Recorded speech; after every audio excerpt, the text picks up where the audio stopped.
Ladies and gentlemen, welcome back to the Rooted Mama podcast. Before we get into the interview of this episode, I just wanted to chat with y'all a little bit. I will give you the preface that this episode is going to be tackling something that is really an epidemic in this world, and that's loneliness. The person that I'm interviewing is actually a creator of an app that essentially is working to connect people both romantically and through friendships. And I thought that was just so profound and so necessary. And so I can't wait until we get into the episode. But I did want to talk to y'all first because there is something going on like in my personal life. And I think just kind of in the world today that very much reflects this loneliness epidemic. I am a mother. I think everyone knows that by now. And I find that mothers especially are really struggling with loneliness.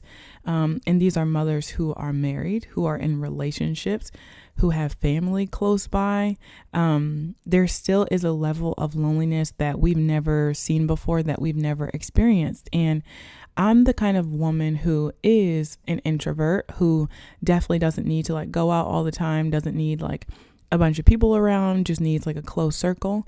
But even I am struggling with this because I just find that although mothers say that they're lonely or like say they want to do stuff, I'm finding that that's not always the case. And I'm not even going to just like attack mothers. I think women in general are less willing to actually establish relationships with people who aren't like romantic partners. I don't want to say that it's like a blanket statement that this is always true, but I found that kind of like before COVID, in the early, let's say like 20 teens, when I was like a 20 something, I found more women who were more willing to hang out and like see where this friendship might go and actually make friends. And as of late, it's seeming less and less. Maybe we can blame the lockdowns and like technology and stuff, but I've, as of late, started to, I hate to say like started to stop, but like I don't know how to say it.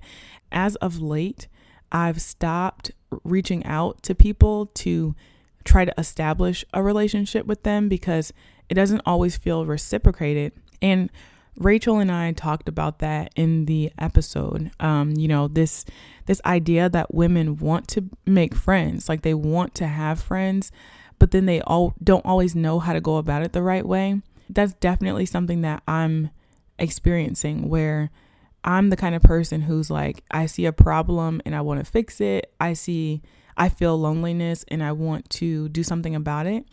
I want to create a community that's like worth being a part of.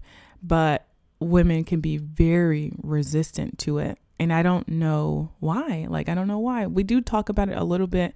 But like I said, it's something that's personal to me. And if you're someone who is noticing the same thing, like maybe you're someone who's like, listen, I do want friends, but like I'm the person who, stands on the side or like rejects when someone invites me to do something. Can you let me know why? Like I'm actually just genuinely curious because it's starting to get to me, if I'm honest. It's starting to get to me because I love community. I think women and mothers especially need a village. And often when I am reaching out, they don't want it. They're rejecting it. So very curious. Wanted to just put that out there before we start, this conversation. Rachel is fantastic.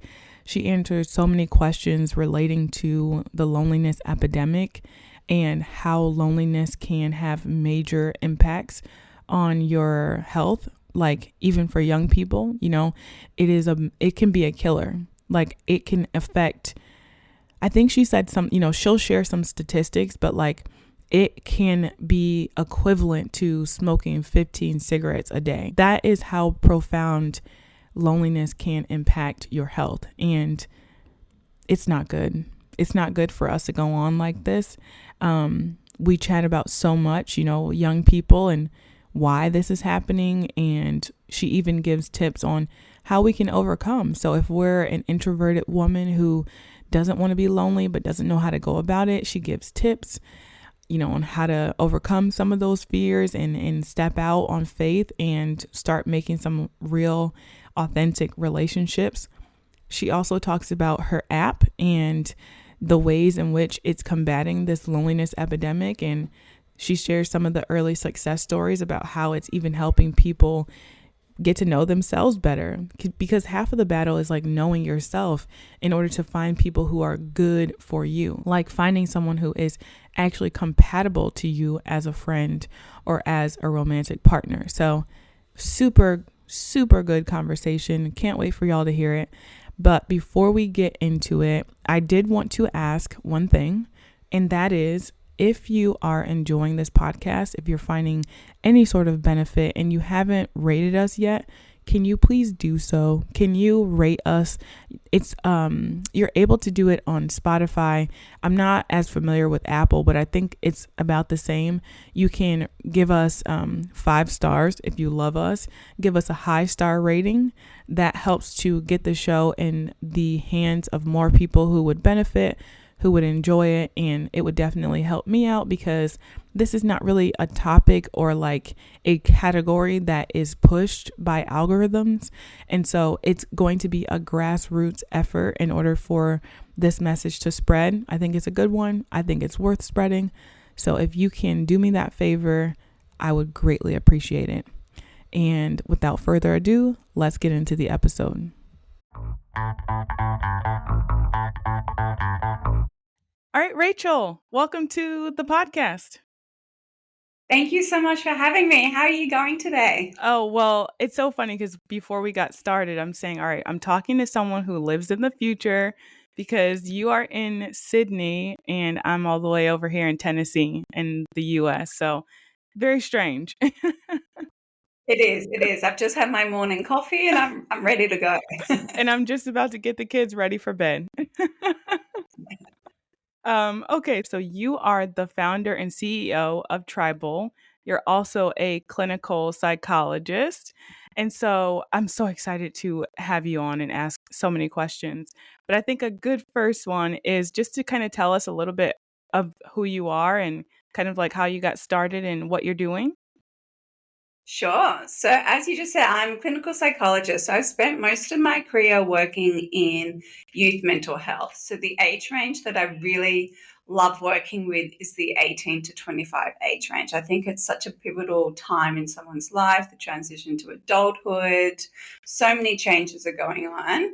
I was working in a youth mental health centre prior to launching Tribal for about 10 years. And something that I have really noticed over the past 5 to 6 years in particular is just the rise of loneliness and disconnection, across the board, but particularly in that cohort of 18 to 25-year-olds, and all the things that tugged on my heartstrings. It's 18, 19-year-olds that don't have a friend in the world and just are so lonely.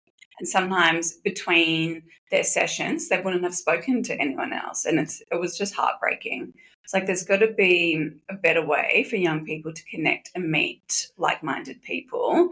I think technology has its positives, but there's also been many negatives that have come with social media, swipe culture, seeing those curated highlight reels of people's lives. That's just not realistic. So, okay, well, the world is going down the path of technology, but how do we use it in a much more positive way? And that's where the idea of Tribal was born, to find or establish a platform where people could meet like-minded people, be matched on values and compatibility, and just find their person. You brought up so many things, and the first one is this is something that I noticed. So this is how I found you. I've, kind of researching for Rooted Mama, just trying to like reach my audience, which is your exact audience, that 18 to 25, like women who are interested in motherhood, but not there yet. And what I found, kind of looking at some of those forums, like Reddits, like subreddits, is that there was a common theme in the age group. Number one, there was this loneliness, but I found that they were asking questions kind of like in those groups that I would ask a friend or ask, a girl group. And I was finding that they're asking kind of, strangers on the internet. And that's very unique. I'm 34, and so I think maybe I was in the last kind of group of people who knew what life was like outside of the internet and had, that circle of friends. And so I am curious, like, why is it that they are struggling so much with finding friends in real life? In real life. Yeah. Yeah. Yeah. Technology has definitely played a large role in that, and social media. So the younger generation grew up behind screens. And I'm just a few years older than you. Okay. So I remember life kind of before mobiles, or when the first mobiles were not smartphones. You could call someone, and that was pretty much the extent of doing it. Yeah. But I feel very fortunate that I didn't grow up with Instagram and Facebook and having thousands of photos of my teenage years. And just that, you're growing, you're learning, you're exploring that age, and to have a forever imprint of that online, I think can be quite damaging. But not only that, Mm. they grew up behind screens as well. So they weren't socializing in real life as much. An example I always loved to use was the really nerve-wracking thing you had to do when you were younger to call a friend. You would have to call their mum or dad and say, "Hi, blah, blah, can I please speak to Sally?" or whoever you were calling. Yeah. And it was so nerve-wracking, but it was kind of like a rite of passage. You got used to it, and it Right. was really good, just early exposure to social skills and socializing. Right. And young people don't do that anymore. They text their friends straight away. They can bypass Mm. that. And not having those young, early situations where you're forced to kind of speak to a parent or socialize or get in front of a screen, I think has had a really big impact on the younger generation. That's so interesting because, I mean, they still go to school, they still are around others, and they're still kind of relying on the technology to communicate most of the time. And it's interesting that you bring that up because I have a nephew he's younger. He's not in that demographic, but he is like preteen. And he had a birthday party at a restaurant and he had his friends there, and they're sitting next to each other, like not facing each other. They're sitting next to each other. And even that was kind of bizarre. Like when I was at this event where I'm seeing them sitting next to each other and they're looking at their phones and they are communicating, but there very much is this, it's through the technology. So they have their phones, they're talking about things kind of like in this parallel talk. I should say in the beginning of this that I'm a speech therapist. So like some of that communication, I'm noticing what I would call like parallel play with children. They're doing the same kind of thing, but through the technology. And so that Yeah. is the way that they prefer to communicate, even if they are like face to face with someone. Yes, yeah, they're all sitting at the table, but probably Snapchatting or sending memes or something to each other. Right. And if you get out of practice or you never got practice in being verbal and socializing and having those conversations, the phone's going to be the easier option for you. So Mm. these kids never really got a chance to practice that. We know that they're experiencing loneliness. Could you talk about some of the impact of that? I mean, I would guess there's an impact on mental health, but what other Mm. ways is loneliness, a big problem in this age group? So the World Health Organization have actually declared loneliness a global epidemic. I think that was in 2003. So sorry, 2023. Mm. So it's recognized around the world as being such a huge problem, and some really frightening stats that came out is that the health effects of loneliness is comparable to smoking 15 cigarettes a day. So the damage Fif- that loneliness can do to 15? our mental health, yeah, yeah. Oh my goodness. Yeah, so loneliness impacts mental health, physical health, emotional health, and all the damage that that can cause is essentially just as bad as 15 cigarettes a day. Wow. That's Yeah, stark. Just from being, well, yeah. I want to say just from being lonely, but like that's significant. Yeah, it is. It is. And loneliness is more than just kind of feeling bad. It's a really pervasive, horrible feeling. It can be linked to depression, anxiety, cardiovascular diseases, weakened immunity as well. It's really quite widespread. Mm, Reduced life expectancy in the older demographic. If you look at some cognitive decline or dementia populations, if loneliness is added into that equation, it can really accelerate the impact of dementia and cognitive decline as well.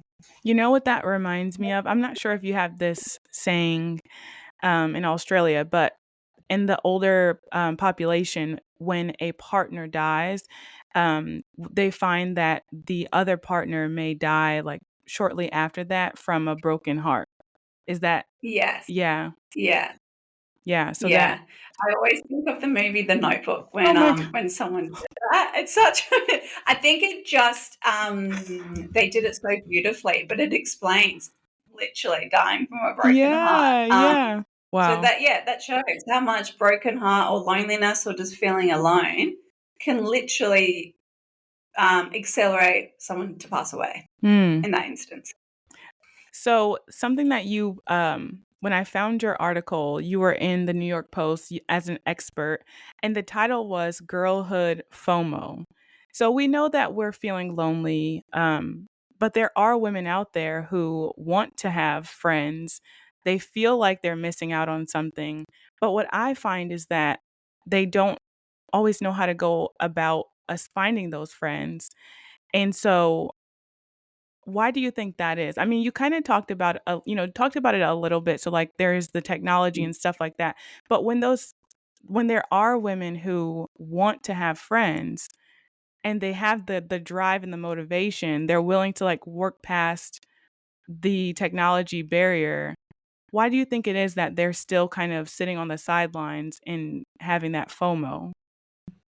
Yeah, yeah, you're right. Because people want connection. It's not that people don't want connection, they're craving it. They want it so badly. And we did speak about technology just before. That's a Mhm. huge part of it. There's also research that has come out about the role of kind of modern living, and that sense of community is not really around anymore. So Mm. it's a very kind of individualistic society we live in. People put their headphones in or are down on their phones on the commute to work. So people aren't really chatting and interacting like they used to. Life is busy. People do their things. They go to work, they go home, and it can be really hard to meet people when everyone's kind of on that straight and narrow, headphones in, doing their own thing. So modern living is definitely playing a role in that. You know, I'm from the Northeast, like New York area, and I've heard in the past that New York and, LA and cities that are huge with lots of people are some of the loneliest places to live because Yeah, because people are so used to being around people that it almost has the opposite effect where they don't that's communicate right. as much. Yeah. So that's kind of what it reminded Yeah, me of with the headphones yeah. and you're sitting right next to Hmm. someone on the subway and you still don't strike a conversation with them because you're so used to being, Yeah, yeah. yeah. You can be surrounded by people and be so lonely. Mm, And also these days, if people do try and strike up a conversation, you're often shut down, and the other person doesn't always want to engage, which is really tough because if you're feeling lonely and you've built up the courage to try and start a conversation with someone and the person doesn't reciprocate, it's going to make it hard to do that again and again if you keep getting rejected. mm. So do you feel like this is kind of like a feedback loop then? Like people try to, they get up the courage to talk to someone and make a connection, and then the other person doesn't reciprocate. So then that makes them feel worse.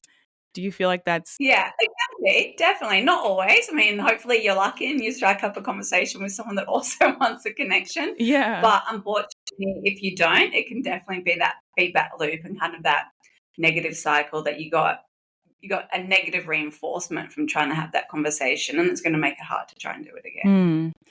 So this is a good segue because you have created kind of a solution to this in a lot of ways. And I loved it when I saw kind of the blurb about it.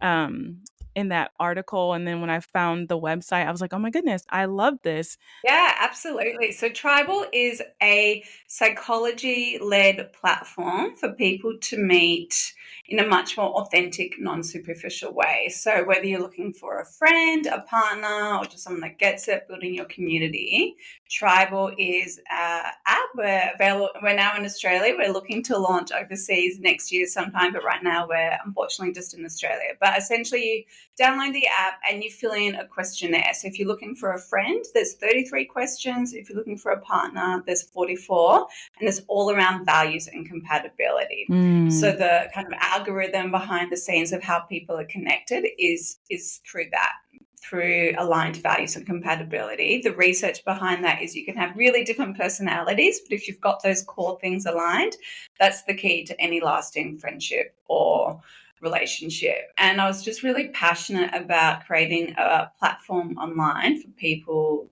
to meet like-minded people. I think the other social platforms that are out there are very superficial and driven by kind of dopamine hits, and they have mass market but don't really care so much about the user at the end of the day. We really wanted to create an ethical platform for users to find their community, because that's what it's all about at the end of the day, to help combat loneliness and help people find their person.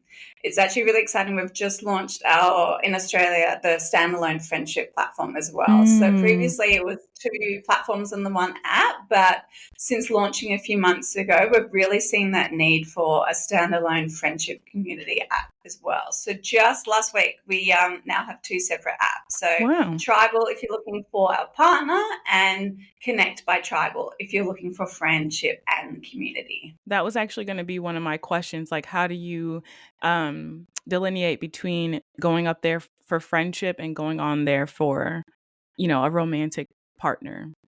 So that's good to hear. Yeah, Yeah. Okay. So yeah, I have yeah. like a Yeah, deeper, Tribal. I have a deeper question for you. So when you're Sure. looking at this personality, or, you're looking at different character traits and stuff like that. So you have the questionnaire. Something that I am finding is that sometimes people don't really know who they are. Like sometimes it's hard to make a connection authentically if you don't actually know who you are, right? And so Mhm. I'm curious to know, like, what are some of the questions that they're asked in the Yeah, app?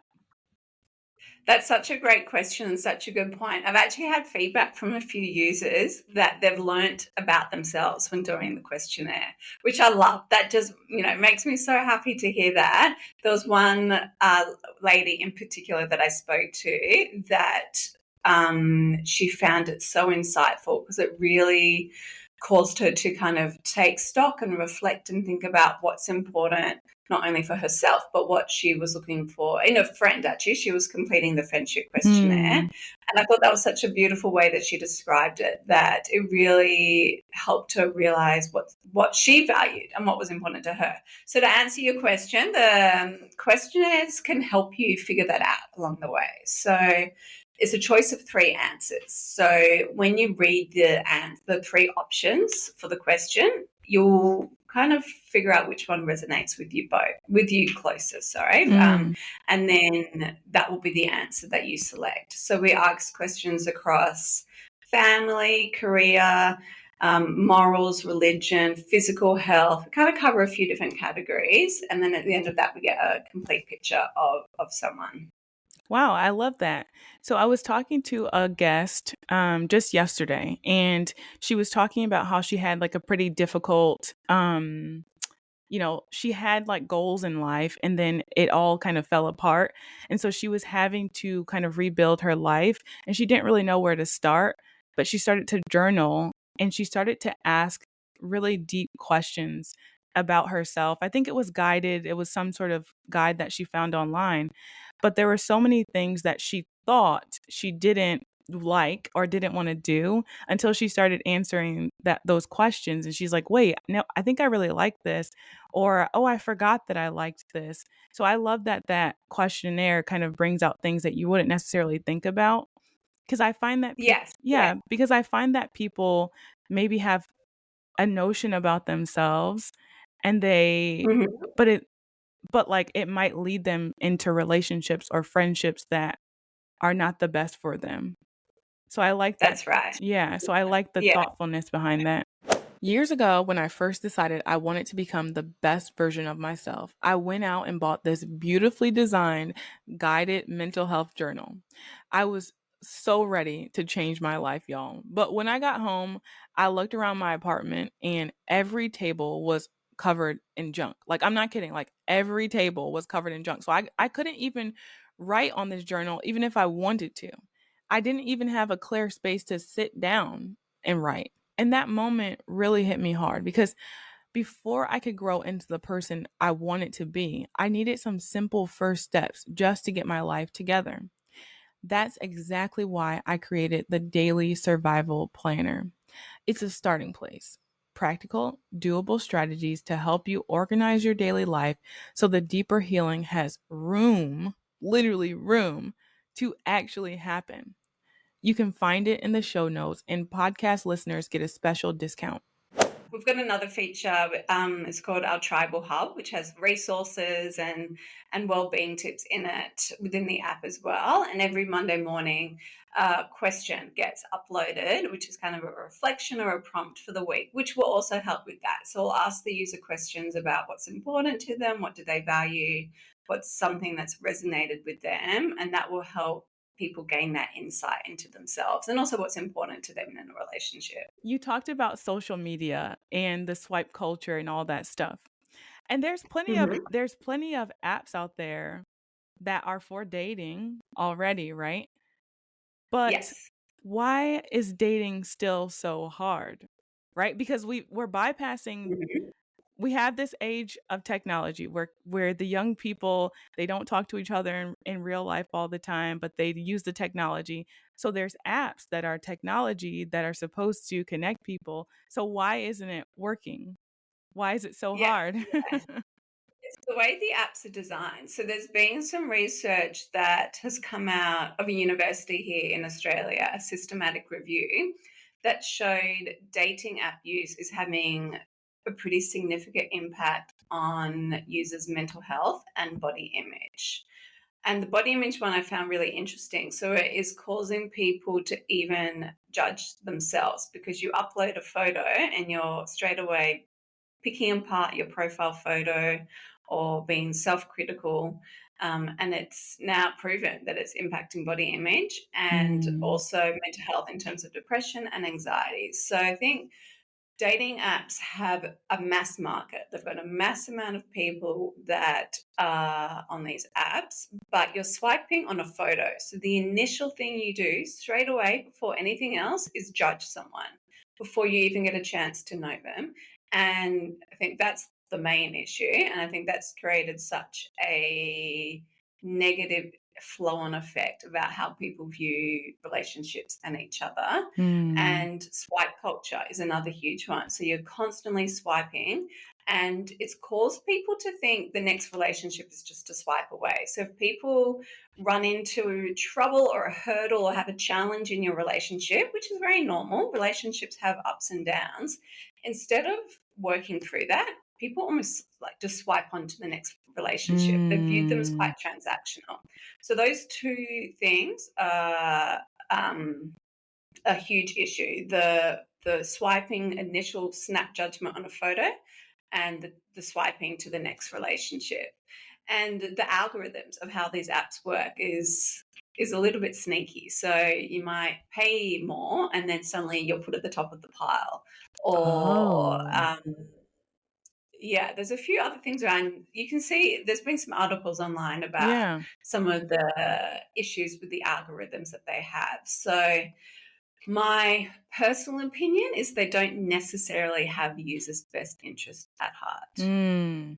Yeah. So going along with that, I do wonder. So, like, from what I'm gathering, I'm hearing that there's a level of endurance relationally that's lost with the swipe culture, right? So, if they're Yeah. dating someone and they don't like this person, or maybe there was, a hiccup or something that's really not that big a deal, instead of kind of like working through it and thinking about that person holistically, they're like, oh, Mhm. well, I saw someone else that I liked, before we went on these couple of dates. I'm going to get back on the app and just try someone else. So there's not that level of, you don't have to commit to someone, but there Yeah. is a level of commitment to just getting to know Yeah. someone.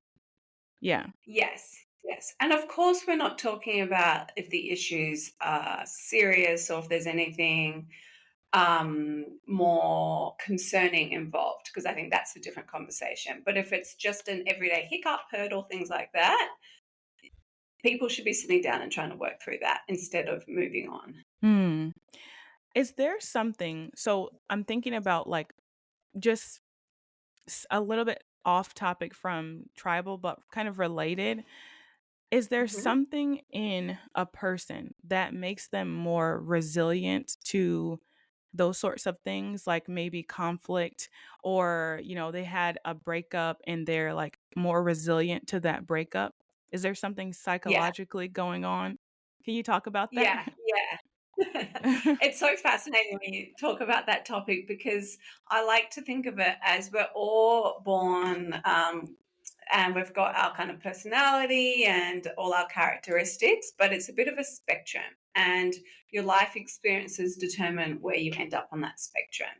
So I might, for example, have been born with a certain level of resilience from, A to B. But depending on my childhood, my experiences, and things like that, is going to determine where on that spectrum from A to B I might end up with my resilience. And I think I really like thinking of it that way because I think you can explain that or think of it for any kind of characteristic. It's you're born with certain characteristics, but your life experiences determine where you end up. And that's the blend of nature versus nurture. And you can definitely work on things and grow and self-reflect and either go to therapy or work on things yourself to develop some of those skills. But it comes down to the combination of nature and nurture. Hmm.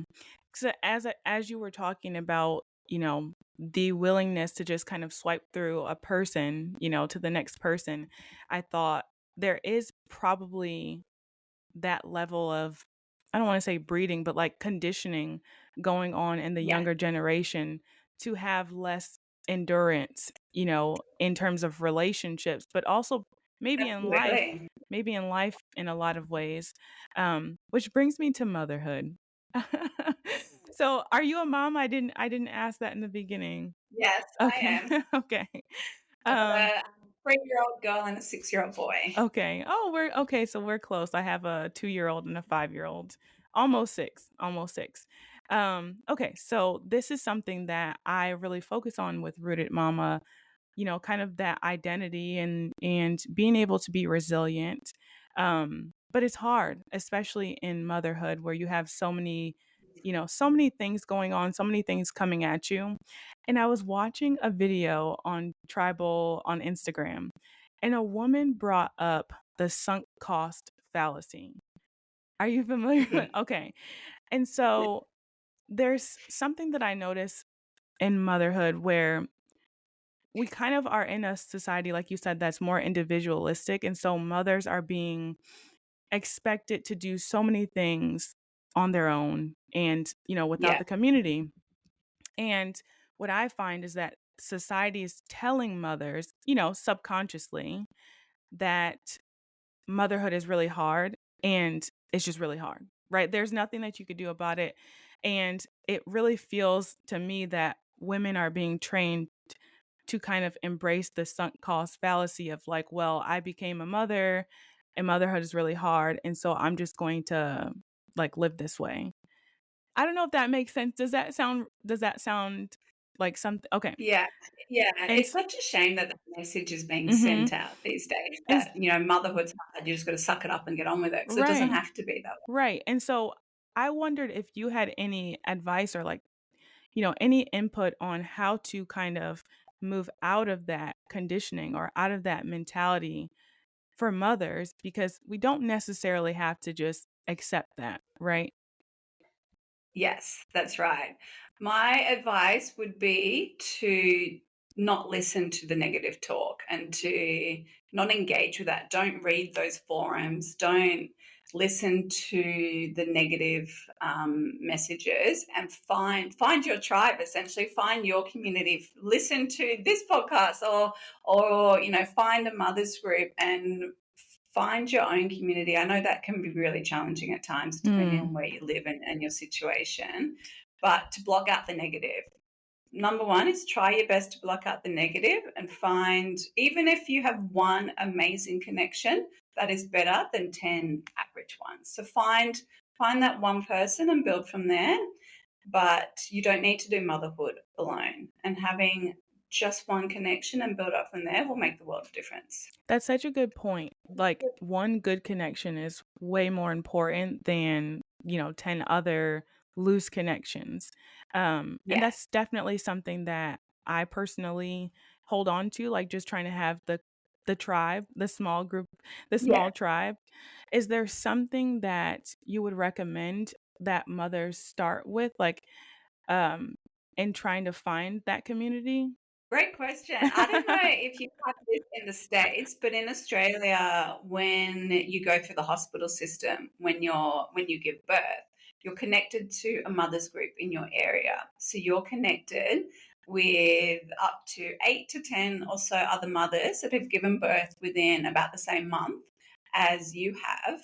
And it's organized through the nurse initially for the first 4 weeks. So you go to the health centre with all the other mums and bubs, and you talk about the challenges of feeding or sleeping, settling, things like that. And then after the 4 week period, they encourage you to continue with the groups independently. And the nurse kind of steps away at that Oh point. my goodness, I this don't know does if not that's something that's exist. offered in the States. No, that No? does not exist in the US. Well, there you go. There needs to be someone listening to this that lives in America that needs to organise that, Oh my because that goodness. is amazing. I know people that have teenagers now that are still the best of friends with someone they met at their mother's group. And what's really beautiful is, because all the kids are born within a few weeks or less of each other, they grow up with someone they've known since birth that is so close in age to them. We met a beautiful couple at one of the birth courses at the hospital, whose little boy is born on the same day as our son. Mm. And we've created a beautiful friendship with them. And our sons will grow up and they've got such a beautiful connection that I see his connection with this other little boy compared to other people he's met when he's a bit older. And it's just different. It's just such a beautiful bond. So I think if you can find that connection from day one, whether it's through the hospital and mother's group, that will make a big difference. Oh my goodness, that sounds amazing. We need to do that here. There's such Yeah, I didn't really think about it when I asked the question, but there is such a difference in in the countries, where in the US there's a lot kind of like against us. So like even maternity leave, I didn't really even think yeah, about that. It's just very different. So even going to like a mother's group, how long would it last when we have like 6 weeks of, maternity leave? It's not, yeah. have to go Yeah, back to work. and Yeah. that's so tough. 6 weeks is not enough. And, Yeah. obviously, I'll preface that everyone has their own personal circumstances. For some Right. people, 6 weeks may be enough, but it shouldn't be enforced. There should be an option to have longer if you want to spend longer with your baby. I think that's really tough. We are very fortunate in Australia with our options around that. Yeah. Okay, so let's go back to our young women, the women who are not mothers yet, who are, looking to date, maybe looking for friends. Yeah, I did ask you kind of, why they might be unwilling, but let's say that we have a young woman, maybe she's a little anxious, maybe she has like social anxiety. How does she get started? Like, do you have any tips yeah, on, even starting mentally? Like, how does she get started in convincing herself to do this, to make some yeah, friends? yeah. Well, unfortunately, Tribal's not available in the States yet, or I'd say download Tribal. But jokes aside, I would say find an in person community. So, what I mean by that is take some time to reflect about what you enjoy. Do you enjoy running? Do you enjoy reading, pottery, cooking, whatever that might be, something that you're, passionate about or enjoy. Maybe you haven't done it for a while, but you enjoy it. And then do some research about classes or communities in the area. Depending where you live, there could be a community college, there could be night classes, there could be a weekend run club.